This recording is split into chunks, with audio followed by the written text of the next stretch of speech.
We have some of the biggest names in Cardinal baseball history with us here. And let's start with Al Hrabosky, the Mad Hungarian, one of the finest closers in the game. Hall of Fame catcher Ted Simmons, what a terrific baseball mind, as well as a great hitter and a great player.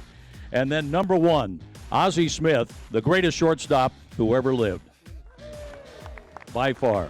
Well, let's take a seat here. What is so important about St. Louis and baseball that you wanted to spend the rest of your life in St. Louis, Ozzie? The people and the relationships. I think that you see all of us who now make St. Louis our home. We decided to do that because of the relationships that we were able to develop while we played, and the relationships that have come since we've retired.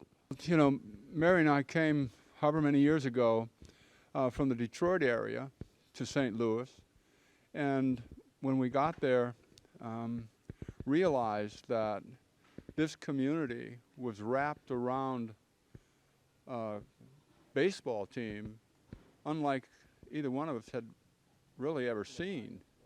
And so the longer we stayed there, the more we realized that this community was a really very, very special place.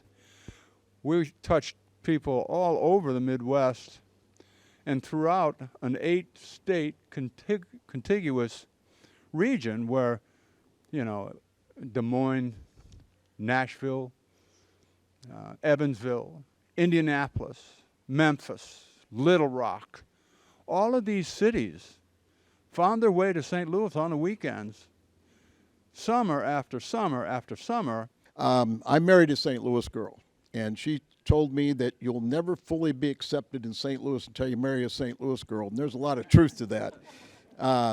No, we raised a family there because we were treated so well by the fan base, and let's face it, we all had to get jobs after our playing days. The money was a little bit different.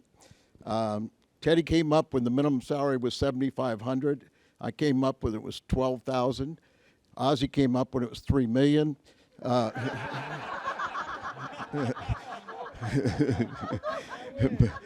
But it is flyover country. But boy, we got something very special in St. Louis, and if you don't want to acknowledge that, you can keep on going west or east. And talk about the Cubs series.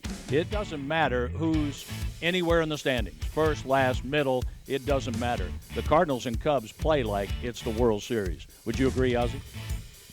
You know, it's nice when you can look up in the stands and you see the wife wearing a Cardinal hat and the father wearing a Cubs hat, and I think it's one of the unique rivalries in all of baseball, in that we battle when we're on the field, and people ask they used to ask me all the time, do you guys hate each other?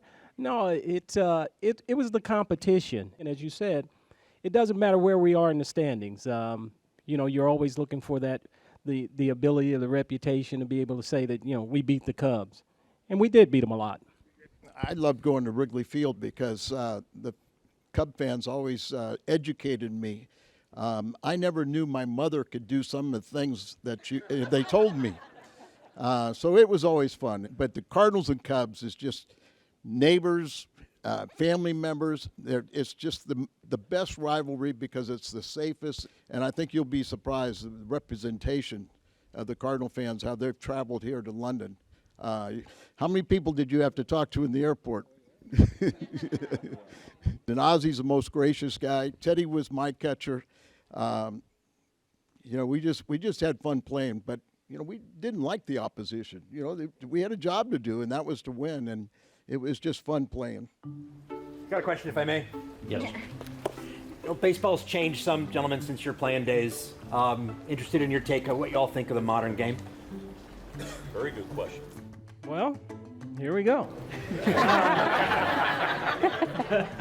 You know, I like the clock.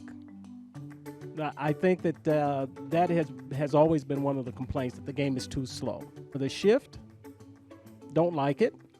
And I don't like it because it takes away my ability as a defensive player to play to my strength. To me, it just shows an inability of the athlete to do what it takes for him to be successful. As far as the bases are concerned, the only base that I would have changed would have been first base and made that bigger toward the baseline, which gives the guy a more straight line to first base. So I've got a question for Ted. So my question to you, what's your favorite pitch, and who are your top 3 pitchers that you've played with that pitch? The best pitcher I ever caught was Bob Gibson. To say his fastball was better than his slider is insane because they're both such superior pitches that it's ridiculous to say one's better than the other. Faced Tom Seaver. He was a great pitcher, similar to Gibson that way, both tenacious, both very highly competitive, and both, when they were on the mound, could literally control a game. And Phil Niekro, for those of you who don't know, was a knuckleball pitcher. And this pitch, you'll have to look it up, because I can't really explain to people who are unaware what a knuckleball is or does or why.